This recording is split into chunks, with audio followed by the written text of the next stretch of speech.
Lean, thank you. We are covering D.C. and we're getting new reaction from D.C. leaders after President Trump once again floated the idea of a federal government takeover of the city. The president cited crime, saying it would go down if the feds took charge. Well, the feds have been in control before. From 1874 to 1973, the city was run by a board of commissioners appointed by the president and confirmed by the Senate. But D.C.'s residents had no representation in Congress, and that's what eventually led to a push for home rule, which is the system we have now. Well, 7 News' John Gonzalez is live at the Wilson Building with more on the president's push to take back control, federal control of the district.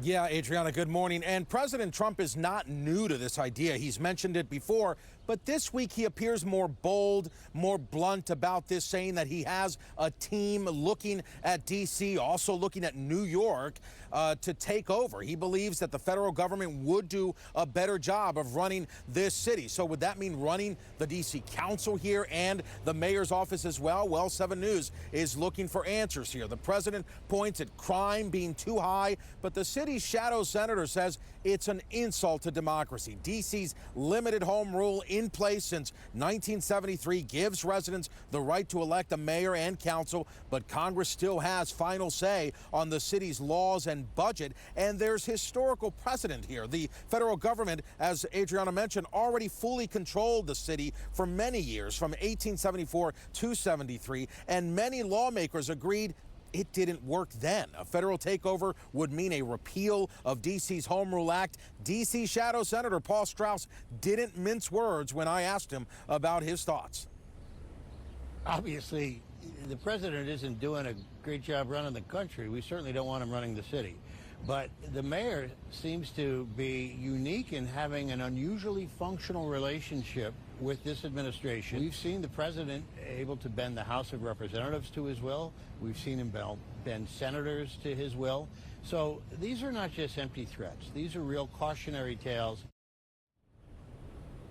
Now, the president says his chief of staff, Susie Wiles, has been working closely with Mayor Bowser, but the mayor saying yesterday that she has always had a good relationship with all administrations, focusing on shared priorities. Reporting live outside of the Wilson Building, John Gonzalez, 7 News.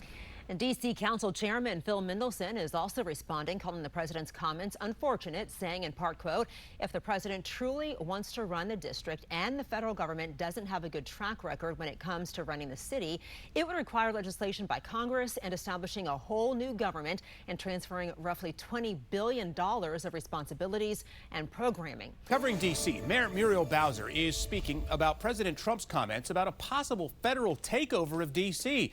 The mayor saying she's been trying to work with the president. I work with him like more than I've worked with any president. I think our approach to working with the president has been a good one, to focus on our shared priorities, which we have. All right, so we got to talk about this. Is a federal takeover of D.C. a possibility? 7 News reporter John Gonzalez spoke to a longtime D.C. policy watchdog who says legally, yes, but practically, John, says it could be a mess.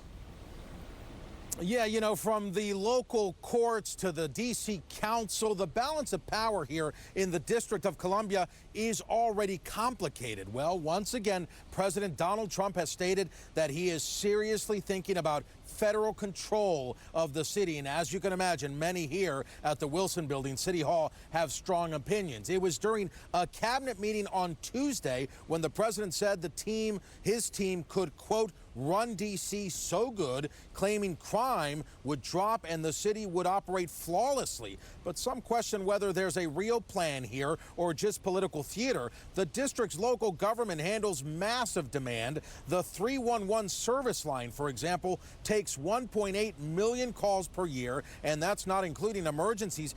D.C.'s adult prosecutor is already a presidential appointee, the U.S. attorney for D.C., and the Superior Court, which is federally managed, is currently short several judges. One local legal expert tells me a takeover is possible, but not realistic.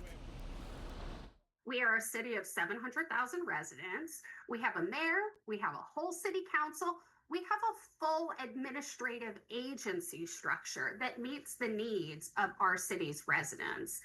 When Congress passed the Home Rule Act, one of the things that came up over and over again in the remarks of representatives considering giving DC limited autonomy over their government was the frustration of members of Congress in basically acting like a city council. D.C. Delegate Eleanor Holmes Norton has slammed the president's idea in a statement, saying she'll fight any attempt to repeal home rule. Now, a full federal takeover would require votes and approval from both the House and Senate sides on Capitol Hill. Right now, no current legislation in the works to get that done. Outside of the Wilson Building, John Gonzalez, 7 News.